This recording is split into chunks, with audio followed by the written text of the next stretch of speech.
Welcome to విధాత. నా పేరు కోటిరెడ్డి.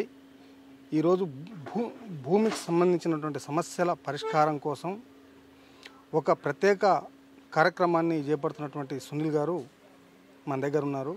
ప్రధానంగా ఈ ఆచారం మండలంలో అసలు బేసిక్గా ఈ గ్రామాలలో ఎలాంటి సమస్యలు ఉన్నాయి, వాటిని ఎట్లా పరిష్కరించవచ్చు, ధరణికి వస్తున్నటువంటి సమస్యలు ఎన్ని, ధరణి పోర్టల్లో వస్తున్నటువంటి సమస్యలు ఏమి, అసలు రాకుండా కూడా ఎన్ని రకాల సమస్యలు ఉన్నాయనేటువంటి విషయాన్ని తెలుసుకొని వాటి పరిష్కారానికి ఒక నివేదిక ప్రభుత్వానికి తయారు చేసి ఇవ్వడం కోసం ఒక శాంపిల్గా ఒక 2-3 నెలల సంధి ఈ ఆచారం మండలంలో ఒక ప్రత్యేక కార్యక్రమాన్ని వారికి ఉన్నటువంటి అడ్వకేట్లు, వారి ఆఫీసులో పనిచేస్తున్నటువంటి అడ్వకేట్లు అందరి ద్వారా చేయించారు. దాదాపు ఒక 10 గ్రామాల్లో ఈ చేసినటువంటి సమస్యల పరిష్కారానికి ఈరోజు దరఖాస్తుల స్వీకరణకి ఈరోజు చివరి రోజు, ఈ సోమవారం రోజు చివరి రోజు. ఈ రోజున వీటన్నిటికి సంబంధించినటువంటి నివేదికని ప్రభుత్వానికి ఇవ్వడం కోసం సిద్ధమయ్యారు. ఎలాంటి సమస్యలు ఉన్నాయి, ఇవి రాష్ట్రంలో ఉన్నటువంటి భూమి సమస్యలన్నింటినీ పరిష్కరించడం కోసం ఏ విధమైనటువంటి మెట్టుబడుతుంది అన్నటువంటి అంశాన్ని మనం అడిగి తెలుసుకుందాం. సునీల్ గారు నమస్కారం సార్. నమస్తే. ఆచారం మండలంలో ఉన్నటువంటి ఈ 10 గ్రామాలని మీరు ప్రత్యేకంగా ఒక స్పెషల్ డ్రైవ్ ద్వారా చేపట్టారు. ఎలాంటి భూమి సమస్యలు వచ్చాయి? మా ఉద్దేశం అందరికీ తెలియటం ఇంపార్టెంట్. అంటే మేము కేవలం సమస్యల్ని గుర్తించి పరిష్కారం చేయటం మాత్రమే కాదు, అది ఒక భాగం. కానీ అంతకంటే ముఖ్యం ఏంటంటే రాష్ట్రం మొత్తంలో కూడా భూమి సమస్యల్ని గుర్తించడం ఎలా. ఎందుకంటే ధరణిలో ఉండే దరఖాస్తుల కంటే కొన్ని రెట్ల సమస్యలు గ్రామాలలో ఉన్నాయి. సమస్య ఉన్న ప్రతివాడు ధరణిలో దరఖాస్తు పెట్టుకోలేకపోయాడు. సమస్య ఉన్న ప్రతివాడు రెవెన్యూ శాఖను ఆశ్రయించలేకపోతున్నారు. అంటే వ్యవస్థ దృష్టికి రాని సమస్యలే బోల్డ్ ఉన్నాయి. మొత్తంగా తెలంగాణ పల్లెల్లో ఉన్న భూమి సమస్యలన్నిటినీ ప్రభుత్వం దృష్టికి తీసుకెళ్లాలంటే, సమస్యల్ని గుర్తించాలంటే ఏం చేస్తే బాగుంటుంది అనేది ఒక ఆలోచన. రెండోది, సమస్య రాగానే ఒక దరఖాస్తు రెవెన్యూ శాఖ ఇవ్వటం కాకుండా పూర్తి కసరత్తుతోటి అసలు సమస్య ఏంటి, 76 రకాల సమస్యలు ఉన్నాయి ధరణి కాక, ధరణిలో ఒక 40 రకాల సమస్యలు ఉన్నాయి. ఏ సమస్య అనేది దాన్ని అధ్యయనం చేస్తూ సమస్య పూర్తి వివరాలతో కనుక రెవెన్యూ శాఖకి అది పంపగలిగితే పరిష్కారం సులభమవుతుంది. ఇప్పుడు నాకు భూమి సమస్య ఉంది అని తహసీల్దార్కి చెప్పటం వేరు, నాకు ఒక 2 ఎకరాల అసైన్మెంట్ భూమి ఉంది, దానికి ఒక పాత పాస్ పుస్తకం ఉంది, కొత్త పుస్తకం రాలేదు, పలానా కారణంతో రాలేదు అని కనుక నేను చెప్పగలిగితే ఇంకో వేరు ఉంటుంది. అది చెప్తూనే పలానా పిఓటి చట్టం కింద పలానా రూల్ ప్రకారం ఇట్లా చేస్తే అవుతుందని కనుక చెప్పగలిగితే ఇంకొంత పరిష్కారం ఈజీగా అవుతుంది. ఈ రెండింటిని ఏ విధంగా చేయాలి, సమస్య గుర్తింపు ఎట్లా, ఆ సమస్యని వ్యవస్థ దృష్టికి తీసుకెళ్లే ముందు ఏమేమి కసరత్తు చేయాలి అనే ఒక అంశాన్ని పైలట్ చేయడం కోసమే ఆచారం మండలాన్ని ఎంచుకున్నాం. 2016లోనే ఈ అంశం మీద ఒక 6 గ్రామాలు ఉమ్మడి వరంగల్ జిల్లాలో పనిచేసి ఆ అనుభవాలని దృష్టిలో పెట్టుకొని ఆచారం మండలంలో ఒక కొత్త పైలట్ తయారు చేసుకొని ఆచారం మండలంలో ఉన్న 10 గ్రామాలలో మేము ఈ భూమి సమస్యని గుర్తించటం, వ్యవస్థ దృష్టికి తీసుకెళ్లే ప్రయత్నం చేసాం. ఇందులో 4 అంచెల పైలట్ ఇది. మొదటి అంచెలో ప్రతి గ్రామంలో ఒక క్యాంపు నిర్వహించి భూ న్యాయ శిబిరం పేరుతోటి మాతో పనిచేసే న్యాయవాదులు అందరం గ్రామాలకు వెళ్ళి ఒక రోజు 2 రోజులు అక్కడ క్యాంపులో ఉండి సమస్య ఉన్న వాళ్ళందరినీ దరఖాస్తు పెట్టుకోమన్నాం. దరఖాస్తు పెట్టుకోవడానికి మేమే ఒక నమూనా తయారు చేసినాం. ఆ ఫామ్ ఫిలప్ చేస్తే చాలా సులభంగా ఎవరైనా నింపుకునే ఒక సులభమైన అప్లికేషన్ ఫామ్ అది. అట్లా మేము దరఖాస్తులు తీసుకున్న తర్వాత 2200 దరఖాస్తులు వచ్చినాయి ఈ భూ న్యాయ శిబిరాల ద్వారా. ఇప్పుడు నెక్స్ట్ జరగాల్సింది ఏంటి, ఆ సమస్య మీద అధ్యయనం జరగాలి. ఎవరైతే దరఖాస్తు పెట్టుకోరో వాళ్ళ కాగితాలు ఏంటో పరిశీలించాలి. ఆ పరిశీలించే కార్యక్రమం 10 గ్రామాల్లో చేస్తూ వస్తున్నాం. చివరి గ్రామం ఈ రోజున మంత్రి గౌరీలో పూర్తయింది. అంటే ఈ రోజుతో 2200 గ్రామాలలో దరఖాస్తుల స్వీకరణ, సమస్యల మీద అధ్యయనం పూర్తయింది. నెక్స్ట్ 2 ఫేజులు ఉంటాయి. నెక్స్ట్ ఫేజ్ ఏంటంటే ఈ దరఖాస్తులని రెవెన్యూ శాఖకు అందించడం, ప్రాసెస్ చేయటం తంది. తర్వాత వాటి పరిష్కారం కోసం రెవెన్యూ డిపార్ట్మెంట్తో కలిసి పనిచేయటం, రెవెన్యూ కోర్ట్స్ పెట్టాలా లేకపోతే ఇంకో రకంగానా ఈ సమస్యల పరిష్కారానికి ప్రయత్నం చేస్తాం. ఈ వచ్చిన అనుభవాల ఆధారంగా తెలంగాణలో ఉన్న 10,694 రెవెన్యూ గ్రామాలలో సమస్యల గుర్తింపుకు ఎట్లా చేస్తే బాగుంటుంది అనేది ఆచారం పైలట్ కొంత ఉపయోగపడుతుంది. ఈ లెసన్స్ ఆధారంగా ప్రభుత్వానికి కొన్ని సలహాలు సూచనలు ఇవ్వబోతున్నాం. ఇక ఇప్పుడు మీరు అడిగిన ప్రశ్న, ఈ 2200 దరఖాస్తులలో ఎట్లాంటి సమస్యలు ఎక్కువ ఉన్నాయి, ఏమైనా వచ్చినాయి చూస్తే కనుక రాష్ట్రం అంతటా మనం ఏదైతే వింటున్నామో రెప్లికా ఆచారాలు కూడా కనపడతాయి.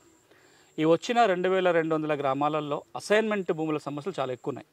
అంటే అసైన్మెంట్ భూమి పట్టా ఉంది, పాత పాస్బుక్ కూడా ఉంది, కొత్త పుస్తకం రాలేదని, పాత పుస్తకంలో ఉన్న విస్తీర్ణం కంటే కొత్త పుస్తకంలో తగ్గిందని, మ్యూటేషన్ కావటం లేదని, రకరకాల అసైన్మెంట్ భూములకు సంబంధించిన చిక్కులు మా దృష్టికి వచ్చినాయి. ఇక రెండోది, అది అసైన్మెంట్ అయినా భూదాన్ అయినా పట్టా భూమి అయినా రకరకాల భూములకి ఎప్పటి నుంచో వాళ్ళకి రికార్డులో ఉంది. పాత పాస్ పుస్తకాలు పాస్ పుస్తకం టైటిల్ డీడ్ ఉంది, కొత్త పుస్తకం రాలేదు. ఎందుకంటే పార్ట్ బిలో ఉన్నాయని కొత్త పుస్తకాలు లారీ కేసులు చాలా వచ్చినాయి. ఇక మూడోది ఏంటంటే విస్తీర్ణాలు ఎక్కువ రావటం.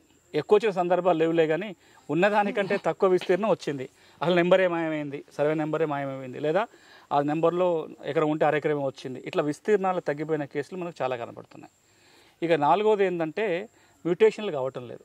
రకరకాలుగా భూములు ఉన్న వాటికి వారసత్వంగా వచ్చిన వాటిలో కావటం. ఇవి మనకు మేజర్గా ఉన్న సమస్యలు. ఇందులో మనం ప్రధానంగా గమనించాల్సింది అంటే ఈ సమస్యల్లో చాలా వాటికి మీరు ధరణిలో దరఖాస్తు పెట్టుకోవడానికి అవకాశం లేని కూడా ఉన్నాయి. అంటే ప్రభుత్వం TM33 కింద అన్ని రకాల సమస్యలకు దరఖాస్తు చేసుకోవచ్చు ఆప్షన్ ఇచ్చామని చెప్తాను తప్పు కదా. TM33 ఇప్పుడు 33 మాడ్యూల్ ఉన్నాయి, ఒక్కొక్క మాడ్యూల్ ఒక్కొక్క దానికోసం ఉంది.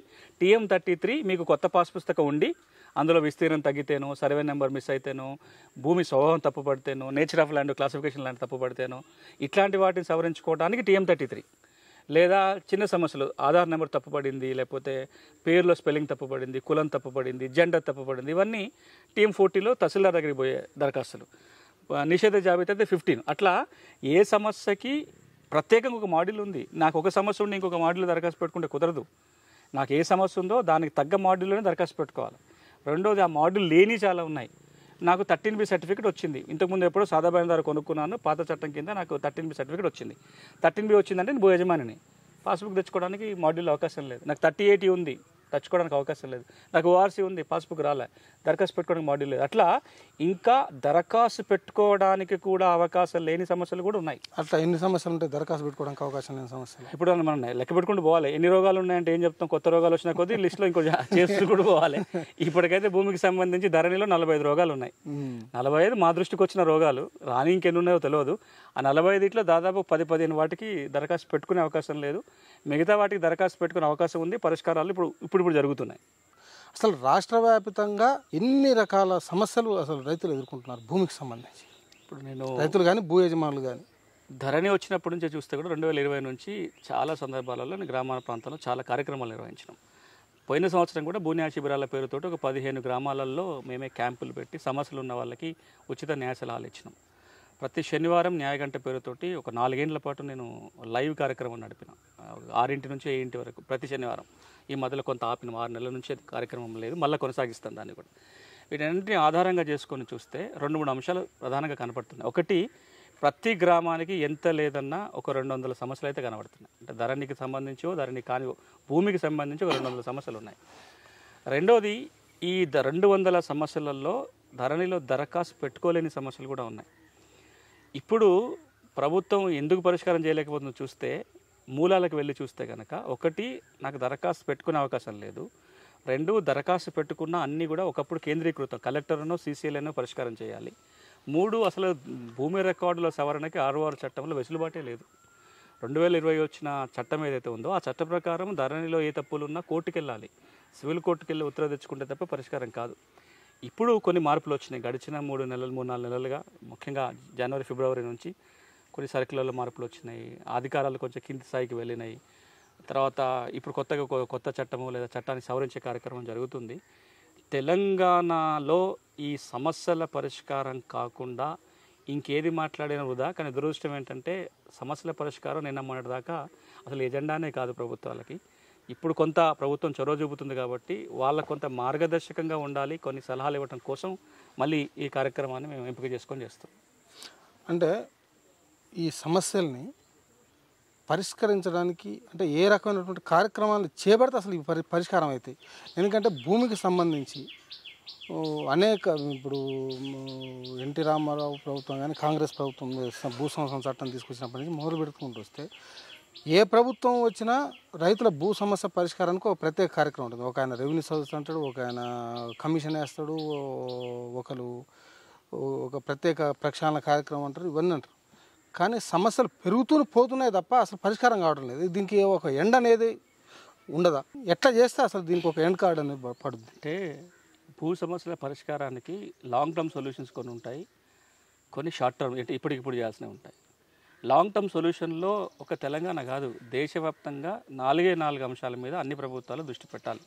అదే శాశ్వతమైన పరిష్కారం కొంత టైం పడుతుంది. ఒకటి, ప్రతి భూకమతానికి మన సెల్ ఫోన్లో కూడా పోయి దాని బౌండరీ గుర్తించగలిగే రికార్డు ఉండాలి. ఈ రోజున పక్కన సర్వేయర్ ఉండి ఆయన చైను క్రాస్ టాపో లేకపోతే డిపిఎస్ మిషన్ పట్టుకొస్తే తప్ప భూములు కొలవలేము. మన సెల్ ఫోన్లో కూడా తిరిగితే మన హద్దులు కనపడాలి. అంటే ఏంటంటే కేంద్రం చెప్తున్నట్టుగా ప్రతి భూమికి ఒక యూనిక్ నెంబర్ ఉండాలి. ఆ నెంబరు మనం కంప్యూటర్లో కొట్టగానే దాని హద్దులు చూపించే విధానం మనకు రావాలి. ఇండియాలో లేదు, తేవాలని ప్రభుత్వం అంటుంది. ఇంకొక 1 yearలో తెస్తామనే ప్రయత్నం కేంద్రం చెప్తుంది. దాన్నే యూఎల్ పిన్ అంటాం, unique land parcel identification number. మీ మొబైల్ ఫోన్లో ఈ 7 ఆ నెంబర్ కొట్టగానే దాని హద్దులు చూపించాలి, దాని మొత్తం చరిత్ర రావాలి. అది ఇంకా రావాలి. రెండోది రికార్డ్, గవర్నమెంట్ ఏదైతే భూములకు సంబంధించి రికార్డు నిర్వహిస్తుందో ఆ రికార్డు ఫైనల్ రికార్డు అయి ఉండాలి. ఒకసారి రికార్డు ఉన్న తర్వాత కూడా మళ్ళీ అవునా కాదన్న గందరగోళాలు ఉండకూడదు. ఆ విధంగా చట్టం మారాలి. మూడోది ఏంటంటే సమస్య వస్తే పరిష్కరించే వ్యవస్థ ప్రజలకు అందుబాటులో ఉండాలి. ఈ రోజున సివిల్ కోర్టుకు పోయి 5 ఏళ్ళు 6 ఏళ్ళు కోర్టు చుట్టూ తిరగడం తప్ప సత్వరం భూ సమస్యల పరిష్కారానికి మార్గం లేదు. ఇక నాలుగోది ఏంటంటే భూములు హక్కులు అంటే మారితే అమ్ముకోవటం, కొనటం, దానము, భాగ పంపకాలు వెంటనే రికార్డులో మారిపోవాలి, ఎట్లాంటి కష్టం లేకుండా. ఈ 4 శాశ్వతమైన పరిష్కారాలు జరగాలంటే చట్టంలో మార్పు రావాలి, భూముల సర్వే జరగాలి. ఇప్పుడు ఇమ్మీడియట్గా జరగాల్సింది ఏంటంటే ఉన్నంతలో రికార్డు ప్యూరిఫై కావాలి. ప్రతి సమస్య గుర్తించాలి, రికార్డులో ప్రతి తప్పు గుర్తించగలగాలి, వాటిని గ్రామ స్థాయిలోనే సవరించే మెకానిజం ఉండాలి. తెలంగాణలో ఇబ్బంది ఏంటంటే అసలు భూపరిపాలన చూసే యంత్రాంగం లేనేలేరు గ్రామ స్థాయిలో. సమస్య ఉన్నోడు ఆన్లైన్లో పెట్టుకుంటే కలెక్టర్కు ఇంకెవరికి పోవటం తప్ప గ్రామ స్థాయికి వెళ్ళి వెరిఫై చేసుకునే అవకాశమే లేకుండా పోయింది. ఈ రోజున తెలంగాణలో అర్జెంటుగా కావాల్సింది సమస్యని గుర్తించి ప్రభుత్వం దృష్టికి, యంత్రాంగం దృష్టికి తీసుకెళ్ళే ఒక వ్యవస్థనో, పథకాన్నో, కార్యక్రమాన్ని చేపట్టాలి. రెండోది చట్టాలలో మార్పు రావాలి. 6R చట్టం మరీ ముఖ్యంగా అది కీలకం, ప్రతి రైతుకు ఎఫెక్ట్. 6R చట్టంలో భారీ మార్పులు అవసరం ఉంది, కొత్త చట్టం చేయాల్సిన అవసరం ఎంతైనా ఉంది. ఈ రెండు జనరల్గా అసలు ఏం మార్పులు జరిగితే రైతుకు మేలు జరుగుతుంది, ఎలాంటి మార్పు జరిగితే రైతుకు మేలు జరుగుతుంది 6R చట్టంలో? సమస్య వస్తే పరిష్కరించే అధికారము ఎవరికో ఒకరికి కట్టబెట్టాలి. మండల స్థాయిలోనూ, డివిజన్ స్థాయిలోనూ. ఈరోజు ఎవరికి లేదు. ఇప్పుడు నాకు చిన్న సమస్య ఉంది, నా పేరు తప్పుపడింది, కోర్టుకు పోవాలన్నా నేను రెవెన్యూ డిపార్ట్మెంట్ నిర్వహించే రికార్డులో తప్పొప్పులకి కోర్టుకు వెళ్ళాల్సిన అవసరం ఎందుకు ఉండాలి? ఏదో ఒక స్థాయిలో రెవెన్యూ సిబ్బందికో లేదా ట్రిబ్యునల్ వ్యవస్థనో ఇంకేదో మార్గం తీసుకొచ్చి కనీసం డివిజన్ స్థాయిలోనో, జిల్లా స్థాయిలోనో ఒక పర్మనెంట్ యంత్రాంగాన్ని ఏర్పాటు చేసి వాళ్ళే రికార్డు కరెక్షన్కి ఆర్డర్లు ఇచ్చే అవకాశం ఉండాలి. మండల స్థాయి వ్యవస్థ అవసరం లేదు, ఓన్లీ డివిజన్ స్థాయి వ్యవస్థ. నా దృష్టిలో 4 అంచెల వ్యవస్థ ఉండాల్సిందే. గ్రామము, మండలము, డివిజను, జిల్లా, ఆ పైన వస్తే సీసీఎల్లో ఎట్లా సూపర్విజన్ ఉంటుంది. కానీ ఎప్పుడైనా భూపరిపాలనలో ఈ 4 అంచెలు చాలా. గతంలో 2020 ROR యాక్ట్ రాకముందు మండల స్థాయిలో తహసీల్దార్ ఎగ్జిక్యూటివ్ చేసే పవర్ ఉండేది. RI ఇన్వెస్టిగేషన్ చేసేవాడు, VRO ఫీల్డ్ రిపోర్ట్ ఇచ్చేవాడు. ఇట్లా ఉండి ఆ మండల స్థాయిలోనే అంటే రైతు తను వ్యవసాయం చేసే కేంద్రానికి 5-10 కిలోమీటర్ల దూరంలోనే తన సమస్యను పరిష్కరించుకునే వ్యవస్థ ఉండేది. ఈరోజు 100 కిలోమీటర్ల దూరం అయినా పరిష్కరించుకునే వ్యవస్థ లేదు. కానీ తిరిగి మరి 5-10 కిలోమీటర్ల దూరంలో పరిష్కరించబడే వ్యవస్థ రావాలా వద్దా? ఒక్క ల్యాండ్ అని కాదు, ఎప్పుడైనా ప్రజాస్వామ్యంలో డీసెంట్రలైజ్డ్ అడ్మినిస్ట్రేషన్ అనేది కంపల్సరీ. అదొక భూపరిపాలన కావచ్చు, ఇంకే పరిపాలన అయినా పరిపాలనా యంత్రాంగం ప్రజలకు వీలైనంత అందుబాటులో ఉండాలి. తహసీల్ స్థాయిలో ఎందుకు కావాలంటే గ్రామ స్థాయిలోనే పరిష్కారం అయ్యేటట్టు ఉండాలి. గ్రామ స్థాయిలో భూ సమస్యలు గ్రామ స్థాయిలోనే, రేపు పొద్దున ఒక గ్రామ స్థాయిలోనే భూమి హక్కుల రికార్డు నిర్వహణ ఉండాలి, గ్రామ స్థాయిలోనే భూముల రిజిస్ట్రేషన్ కూడా జరిగే యంత్రాంగం పెట్టొచ్చు. ఎందుకంటే ఇప్పుడు అంత అధునాతన పరిజ్ఞానం ఉంది. మీరు ప్రతి ఇంచు భూమి కనుక సర్వే చేసే రికార్డులో ప్రాపర్గా పెట్టుకోగలిగితే భూముల రిజిస్ట్రేషన్, మ్యూటేషన్ కూడా గ్రామాలలో చేయొచ్చు. దానికి తహసీల్ దాకా కూడా పోవాల్సిన పని లేదు.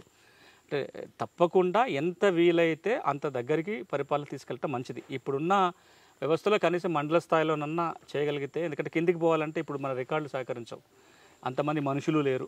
అది లాంగ్ టర్మ్లో జరగవచ్చు. ప్రస్తుతానికంటే కనీసం మండల స్థాయిలో ఉన్న భూ పరిపాలన వ్యవస్థని పటిష్టం చేయటం, మరొకసారి గ్రామ స్థాయిలో భూ పరిపాలన చూసే ఒక వ్యక్తిని నియామకం చేయటం అనేది ఇప్పుడు తెలంగాణలో తక్షణ అవసరం. అంటే పేరు ఏదైనా ఒక తహసీల్దార్ వ్యవస్థ, గ్రామ స్థాయిలో విలేజ్ రెవెన్యూకి సంబంధించినటువంటి ఒక అధికారం అనేది కంపల్సరీ.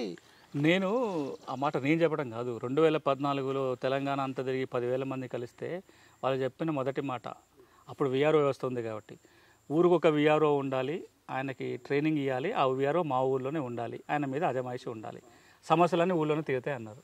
4 కదా, అంతే. ఊరికో మనిషి ఉండాలి, వాడికి సరిగ్గా నాలెడ్జ్ ఉన్నవాడు ఉండాలి. ఆయన మీద ఎవరైనా సూపర్వైజ్ చేయాలి. ఆ వీఆర్ఓ అనేవాడు ఊళ్ళోనే ఉండాలి, ఎక్కడో పోయి జిల్లా హెడ్‌క్వార్టర్‌లో ఉంటాం కాకుండా అట్లా మనం పెట్టగలిగితే చాలా సమస్యలు గ్రామాల్లో తిరుగుతాయని ప్రజలే చెప్పారు, నేను చెప్పడం కాదు. ఈ చట్టం మార్పు చేసే ప్రయత్నం జరుగుతుందనే విషయాన్ని కాంగ్రెస్ పార్టీ నాయకులు, మంత్రి కానీ రకరకాల వాళ్ళు చెప్తా ఉన్నారు. ఏదో ఈ అసెంబ్లీ సమావేశాల్లో తెస్తానంటున్నారు. ఈ తెస్తున్నటువంటి చట్టం నిజంగా వీళ్ళందరి సమస్యల్ని, రైతులు దాదాపు ఒక 25 లక్షల సమస్యలు ఉంటాయి తెలంగాణ రాష్ట్రంలో గ్రామాలలో భూములకు సంబంధించి అనేది ఒక చర్చ జరుగుతుంది. మీ పరిశీలనలో కూడా ఊరికి మినిమం 200 అనేది మీరు స్పష్టంగా చెప్తా ఉన్నారు. ఒక 25 లక్షల సమస్యల్ని పిన్ పాయింట్ కార్యక్రమంగా పరిష్కరించడానికి అసలు ఏమి జరిగితే భూ వివాదాలు లేని తెలంగాణ రాష్ట్రంగా మనకు ఆవిర్భవించబడుతుంది? కొత్తగా ఏం కనుక్కోవాల్సిన పని లేదు. 20 ఏళ్లలో ఏం జరిగిందో చూసి అలా మంచి ఇప్పుడు చేస్తే సరిపోతుంది. 2004లో భూమి సమస్యల పరిష్కారం కోసం, అధ్యయనం కోసం ఏదైతే కమిటీ వేశారో కోనే రంగారావు అధ్యక్షతలో, ఆయన రిపోర్ట్ ఇచ్చిన దగ్గర నుంచి మొదలు పెట్టుకుంటే ఇప్పటిదాకా ఉమ్మడి ఆంధ్రప్రదేశ్లో భారతదేశం గర్వించదగ్గ బోలెడు కార్యక్రమాలు జరిగినాయి. భారతదేశం గర్వించదగ్గ గొప్ప చట్టాలు ఈ ప్రాంతంలో వచ్చినాయి. ఇప్పుడు చేయాల్సిందల్లా ఒక్కసారి వెనక్కి తిరిగి చూసుకోవటమే. వెనక్కి తిరిగి చూసుకుంటే మన దగ్గర చాలా మంచిగా కనబడుతుంది. ఉదాహరణ చెప్తాను. నేను 6వ చట్టం గురించి మాట్లాడుతున్నాను. 2020 6వ చట్టంలో అమ్మకాలు కొనుగోలు చేసుకోండి తప్ప ఇంకెవరికీ దాన్ని అనుకూలంగా ఉన్న చట్టం కాదు. భూమి అమ్మకాలు కొనుగోలు చిటికల మీద జరిగిపోతున్నాయని సంతోషపడినాం, కానీ మరి మిగతా వాళ్ళ అందరూ అమ్మిటోళ్ళు కొంటోలే కాదు కదా. భూ పరిపాలన చాలా కాపాడుకునే వాళ్ళు. 6వ చట్టం 1948 హైదరాబాద్ 6వ చట్టం బ్రహ్మాండంగా ఉండేది. ఉమ్మడి ఆంధ్రప్రదేశ్ రాకముందు చేసుకున్న చట్టం. హైదరాబాద్ రాష్ట్రంగా ఉన్నప్పుడు 48లో చేసుకున్న 6వ చట్టం ఒకసారి తీసి చదువుదాం. ఇప్పటి అవసరాలకు తగ్గట్టు పర్ఫెక్ట్గా సరిపోతుంది. ఏదో ఒకటి రెండు చిన్న చిన్న మార్పులు తప్ప 48లో 6వ చట్టం మళ్ళీ చేసుకున్నా సరిపోతుంది. అట్లా పారాలీగల్ పథకం మన్మోహన్ సింగే అందరు ముఖ్యమంత్రులకు చెప్పిండు, ఆంధ్రాలో జరుగుతున్న పారాలీగల్ పథకం కనుక దేశమంతా చేస్తే పేద ప్రజలకు ఉపయోగపడుతుందని చెప్పిండు. మనం పాస్ పుస్తకాల మీద తీసుకుపోయి యూనిక్ నెంబర్ వేసే కార్యక్రమం ఇక్కడే చేసాం. రెవెన్యూ కోర్టులు కంపల్సరీ చేసాం. ప్రతి తహసీల్దారు, ప్రతి ఆర్డీఓ తన దగ్గర ఉన్న కేసులలో సగం కేసులు అన్నపై గ్రామాలలో పోయి కోర్టు పెట్టి కండక్ట్ చేయాలని పెట్టినాం. ఇట్లా నేను చెప్పుకుంటూ పోతే గడిచిన 15-20 సంవత్సరాలుగా జరిగిన మంచి కార్యక్రమం ఉన్నాయి. కానీ దురదృష్టం ఏమైందంటే, ఎప్పుడైతే మనం భూ రికార్డుల ప్రక్షాళన చేసి పూర్తి రికార్డు సరి చేయకుండానే అన్నీ బాగున్నాయని చెప్పుకోవటం మొదలుపెట్టామో అక్కడ నుంచి గాడి తప్పింది. ఇప్పుడు మనం ఎక్కడైతే గాడి తప్పినామో అలా తిరిగి అక్కడికి వెళ్ళాలి. ఎక్కడికి వెళ్ళాలి అంటే ఉన్న రికార్డులే మళ్ళీ గ్రామాలకు పంపి తప్పులు గుర్తించి మళ్ళీ సవరించే కార్యక్రమం చేసి దాన్ని కనుక మనం ఆన్లైన్ రికార్డులకు తెచ్చుకోగలిగితే ఈ రోజున ఉన్న సమస్యల్లో చాలా వరకు పరిష్కారం అవుతాయి. ఇప్పుడు ఈ గ్రామాల్లోకి మళ్ళీ ఒక వ్యవస్థను పంపి దీనికి పర్టికులర్గా పరిష్కారం చేయడానికి సంబంధించి కూడా ఒక ఖర్చుతో కూడుకున్న పని. ఎంత లేదన్నా మొత్తం తెలంగాణ వ్యాప్తంగా విలేజ్ లెవెల్కి కొన్ని టీమ్స్ను పంపి చేయించడం అంటే దాదాపు ఒక 100-150 కోట్ల రూపాయలు ఖర్చు అయ్యే అవకాశం ఉంటుంది. ఇలాంటి వాటికి కేంద్ర ప్రభుత్వం నుంచి ఏమైనా నిధులు వచ్చే అవకాశాలు ఏమైనా ఉంటాయా? అంటే గతంలో కేంద్రం కూడా ఈ నేషనల్ కేంద్ర సంగతి పక్కన పెడదాం. మనిషికైనా, వ్యవస్థకైనా, ప్రభుత్వాలకైనా, వ్యక్తులకైనా, ఏ సంస్థలకైనా ఒక మంచి ఆలోచన ఉండి ఆ ఆలోచన అమలు జరిగితే 10 మందికి మంచి జరుగుతుందని అనుకుంటే వనరులు వనరులు వస్తాయి. ఉదాహరణకి భూమిలో సర్వే చేయాలి. ఎకరానికి 500 రూపాయల నుంచి 1000 రూపాయలు ఖర్చు అవుతుంది. మీరు కావాలంటే రైతుని అడిగినా 1000 రూపాయలు ఇస్తాడు. నా భూములు సర్వే చేస్తానంటే ప్రతి రైతు 1000 రూపాయలు ఇస్తే 60 లక్షల మంది పట్టాదారులు ఉన్నారు. 60 లక్షలు ఇంటూ 1000 అంత డబ్బు ప్రభుత్వంకి వస్తుంది. ది సేమ్ టైం కేంద్ర ప్రభుత్వం దగ్గర నిధులు ఉన్నాయి. ఎప్పటి నుంచి ఇస్తామనే చెప్తున్నా. DLRMP పథకం కింద 563 కోట్లు తెలంగాణకి శాంక్షన్ అయి ఉన్నాయి. 83 కోట్లు వచ్చినాయి. ఖర్చు పెట్టుకుంటే మళ్ళీ మిగతా డబ్బులు వస్తాయి. అట్లా పారాలీగల్ పథకం ఉంది. మన గ్రామీణాభివృద్ధి శాఖ దగ్గర నుంచి మీరు పారాలీగల్ మండలానికి పారాలీగల్ పెట్టుకుంటే గ్రామీణాభివృద్ధి శాఖ నుంచి నిధులు తీసుకోవచ్చు. గ్రామాలలో ఇంటి స్థలాలను సర్వే చేయడం కోసం పంచాయతీరాజ్ డిపార్ట్మెంట్ దగ్గర డబ్బులు ఉన్నాయి. ఇట్లా చెప్పుకుంటూ పోతే ఏదో ఒక రూపకంగా వనరులు తెచ్చుకోవడానికి ఉంది. వాళ్ళు భూములకు సంబంధించి ఏదైనా భూములకు సంబంధించిన మీరు ఏ ఇనిషియేటివ్ తీసుకున్నా ఏదో ఒక ఉదాహరణకి మేము 2009-10లో SC/STల భూముల సర్వే చేయాలనుకున్నాం. రెవెన్యూ డిపార్ట్మెంట్ చేయాలి, డబ్బులు కావాలి. ఉపాధి హామీ పథకం నిధుల నుంచి జరిగింది. యువతకు డబ్బులు ఇచ్చి ఆ భూముల డెవలప్మెంట్ కోసం. సో నేను చెప్పేది ఏంటంటే ఇక్కడ కావాల్సింది డబ్బు లెక్క నుంచి వస్తాను కాదు, ఇక్కడ కావాల్సింది బలమైన సంకల్పం, రాజకీయ నాయకత్వము, బ్యూరోక్రసీ కనుక బలంగా దాన్ని తీసుకెళ్లాలనుకుంటే నిధులు అవే వస్తాయి. ఆల్రెడీ ఉన్నాయి, కేంద్రం దగ్గర ఉన్నాయి, రైతులను అడిగినా ఇస్తారు. ఈ రోజు నాకు కావాల్సింది నిర్ణయాలు తీసుకునే వాళ్ళు, వాటిని బలంగా అమలు చేసే వాళ్ళు కావాలి. అంటే రాజకీయ నాయకత్వం యొక్క నిర్ణయంలో లోపం ఉందా, లేకపోతే రాజకీయ నాయకత్వం నిర్ణయం చేసినా కానీ బ్యూరోక్రసీ ఇంప్లిమెంట్ చేయడానికి ఏమైనా అడ్డం తగులుతుందా? ఎక్కడ వచ్చి ఈ రైతుని ఎన్నికల నినాదంగా వాడుకుంటున్నారు తప్ప ఈ రైతు సమస్య పరిష్కారం అనేది భూమి అంటే రైతుకు సంబంధించినటువంటి ఈ భూమి సమస్య పరిష్కారం అనేది ఎందుకు ఒక పాయింట్లోకి వచ్చి బ్రేక్ కావడం లేదు? సమస్యలు తీరటం లేదు అనకూడదు. ఎందుకంటే 20 ఏళ్ళలో చూసినా ప్రతి వాళ్ళు ఏదో ఒక ప్రయత్నం చేస్తున్నారు. కొంత సమస్య పరిష్కారానికే ప్రయత్నం జరుగుతుంది. ఇంత మూడు దాకా జరిగింది ఒక ఎత్తు ఏంటంటే 100 సమస్యలు ఉంటే ప్రయత్నం చేసి 20, 30 తీరినాయి, 50 తీరినాయి. మళ్ళీ కొత్తగా సమస్యలు వస్తుంటే వచ్చి ఉండొచ్చు. కానీ 2020లో ఏం జరిగిందంటే ఒకేసారి కొత్త సమస్యలు ఎక్కువ పుట్టుకొచ్చినాయి. డిజిటలైజేషన్ చేసినప్పుడు ఉన్న సమస్యలు కొన్ని తీరుండొచ్చు, కానీ కొత్తగా చాలా సమస్యలు పుట్టుకొచ్చినాయి. అందుకే మనకి ఇప్పుడు సమస్య ఇంత తీవ్రంగా కనపడుతుంది. రెండోది, ఎప్పుడు కూడా 100% భూ సమస్యల పరిష్కారం సాధ్యం కాదు. నియర్ టు పర్ఫెక్షన్ అంటాం. అంటే మనం భూ పరిపాలన సక్రమంగా ఉండాలంటే ఏ పనులు చేయాలో అవి కనుక మనం చేయగలిగితే చాలా వరకు సమస్యలు తీరుతాయి. ఒకవేళ సమస్య వచ్చినా పరిష్కారం చేయడానికి సులభం అవుతుంది. దానికి అంతర్జాతీయంగా కొన్ని సూత్రాలు చెప్పారు, భూ పరిపాలన ఏ విధంగా ఉండాలి అనడానికి.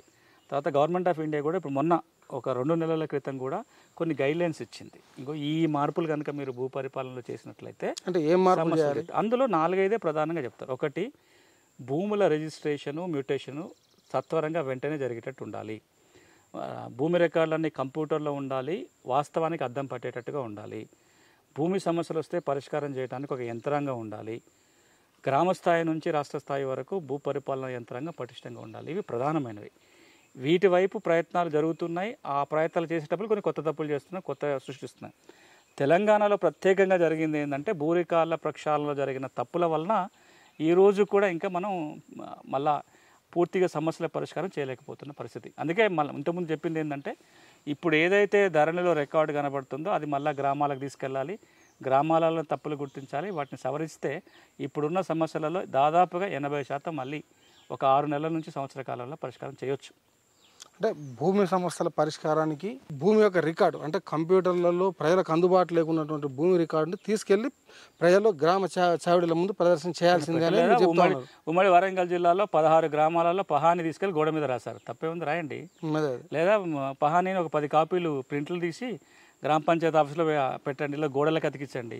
లేదా మొత్తం పహాని ఆన్లైన్లో ఎవరైనా చూసుకుంటే ఫ్రీగా పెట్టండి. మీకు ఏ ఎంట్రీ తప్పు ఉందో కొత్తగా మళ్ళీ అప్లికేషన్ తీసుకోండి, వచ్చేస్తాయి. ఇప్పుడు సంకల్పం ఉన్నప్పుడు పహాని గ్రామాలకు తీసుకెళ్ళి రకరకాల పద్ధతులు ఉన్నాయి. కానీ ఒక మాట అయితే చెప్పగలుగుతాను, చాలా కాలం తర్వాత ప్రభుత్వం కొంత ఇంట్రెస్ట్ చూపిస్తుంది.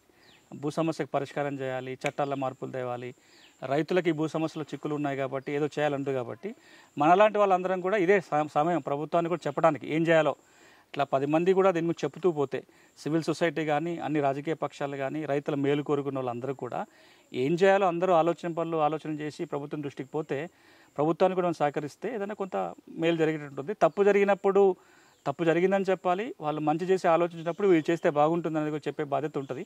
నేను 2 బాధ్యతలు నిర్వహించుకుంటూ వస్తున్నా. తప్పు జరిగినప్పుడు మాట్లాడుతూనే ఉన్నా, ఇవి చేస్తే బాగుంటుందని కూడా చెప్తున్నాను. కేవలం సమస్యని పాయింట్అవుట్ చేయడమే కాకుండా పరిష్కారాలు కూడా మాట్లాడుతూనే వస్తున్నా. Thank you sir. పెద్ద మీ పేరేం పేరు? నా పేరు ఖేతాన్ మంగళ సారు. మంగళ సార్, నీ సమస్య ఏంటిది? సమస్య ఏం సారు, ఆయన ఇక్కడ మానస్ కొంచెం సారు నాకు పట్ట కావాలి సారు. ఏమైంది నీకు? సారు భూమి నీకు 6 ఎకరాలు ఉంటుంది.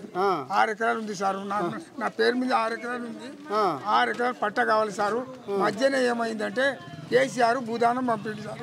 మొదలు పట్టే ఉండేది, మా నాయన పేరు మీద పట్టే ఉంది, మా పేరు మీద మా 4 అన్నదమ్ముల మీద కూడా పట్టే ఉంది. కేసీఆర్ ఏమో భూదానం పంపిండు. ఎన్ని ఎకరాలు పంపిండు భూదానం అని? 6 ఎకరాలు సారు. 6 ఎకరాలు ఈయనకు 3.5 ఎకరాలు, 3 ఎకరాలు వీళ్ళన్న పేరు మీద 3 ఎకరాలు. అంటే ఈయన సమస్య ఏం సార్, ప్రధానమైన సమస్య అంటే నేను చెప్పనీకి వస్తలేదు. ఈయన సమస్య ఏంటంటే గతంలో నుంచి కూడా వీళ్ళ ల్యాండ్ టెనెంట్ ల్యాండ్, అది పీటీ హోల్డర్స్ వీళ్ళే. వీళ్ళ నాయన పీటీ హోల్డర్, పట్టదారు వేరే ఉంటుంది. దానికి ఏం అంటే వీళ్ళు భూదాన్ రాకముందుకే, అంటే భూదాన్ చట్టం ఎప్పుడు వచ్చింది? 1968లో వచ్చింది. కానీ వీళ్ళ కాస్త్రా చేసాల పానీలో 1954-55లోనే అక్కడ భూదానం రాయడం జరిగింది. అంటే పిల్ల పుట్టక ముందుకే పిల్లని పేరు పెట్టేసారు అనమాట రెవెన్యూ వాళ్ళు. అప్పటి నుంచి ఏమైంది, ఆ తర్వాత వీళ్ళకి ఏం చేసారు, 1975లో వీళ్ళకు 38 సర్టిఫికేట్ ఇచ్చారు, మన ప్రభుత్వమే ఇచ్చింది. అప్పుడు 38 సర్టిఫికేట్ ఇచ్చినాక అప్పటి నుంచి వీళ్ళ ల్యాండ్ వీళ్ళ నాయన పేరు మీదకి నుంచి వీళ్ళ 4 అన్నదమ్ముల పేరు మీద పట్టా ల్యాండ్ కానీ మొన్న 2016-17 దాకా 38 పట్టా అనే మొత్తం నమోదు అయిపోయి వచ్చింది. వీళ్ళకి పాస్బుక్లు అయినాయి, అందులో రిజిస్ట్రేషన్ అయిన SRO ఇబ్రాహీంపట్నంలో రిజిస్ట్రేషన్ అంటే కొనుగోలు అమ్మకాలు కూడా జరిగినాయి. అందులో ట్రాన్సాక్షన్స్ కూడా జరిగింది. కానీ ఆ తర్వాత ఏమైందంటే వాటా పంపకంలో వీళ్ళ అన్నదమ్ములు వాటా పంపకం అయినప్పుడు ఆ తరుణంలో ఏమైందంటే ఒక భాగంలో ఇక్కడ 6 ఎకరాలు అంటే ఈయనకు వచ్చింది, ఇంకో పట్ట ల్యాండ్ 22-23 సర్వే నెంబర్ ఏదో ఇంకొక ఆయనకు వచ్చింది. అయితే వాళ్ళు ఇది పట్టనే అక్కడిది పట్ట అనుకొని ఈయన ఏం చేసుకుండు ఇక్కడ ఉడ్డెత్తుకుండు. కానీ 2017 వచ్చేసరికి ఈయనకి ఏమైపోయిందంటే అదే ల్యాండు భూదాన్గా మళ్ళీ వీళ్ళ అన్న పేరు కూడా వచ్చేసింది అన్న బుక్ ఏమైపోయింది, ఇద్దరికి అన్నదమ్ములకు వచ్చేసింది. ఈయన దాని మీద రెవెన్యూ అధికారులు మీరు దరఖాస్తు చేస్తే ఏం చెప్పారు? 100 సార్లు పోయినాం. ఏం చెప్తున్నారు? తహసీల్దార్ ఏం చెప్పిండు? ఎంఆర్ఓ ఏం చెప్పిండు? ఎంఆర్ఓ ఏం చెప్పలేదు, మాతో మాట్లాడలేదు. సార్ చెప్పిండు ఈ ముసలోని పట్ట అది పాస్బుక్ దగ్గర పోయింది, ఈ ముసలోనికి చేసి అని ఎంఆర్ సార్కి తోలిండు. తోలితే ఆయన చేస్తలేడు. MR sir చేస్తలేడు. భూదానం తీసి పట్ట ల్యాండ్గా 38 సర్టిఫికేట్ ఉంది, ప్లస్ టెనెంట్ దారులు వీళ్ళే. అసలు టెనెంట్ ఉన్న ల్యాండ్లకు అసలు భూదానం అనేది ఇయనే ఇవ్వరు. మా నాయన 54-55లో కూడా వాస్తవానికి అప్పటికి భూదాన్ చట్టమే లేదు, భూదానం రాసి పెట్టి మా నాయన కాడికి ఉంది సార్ భూమి అది.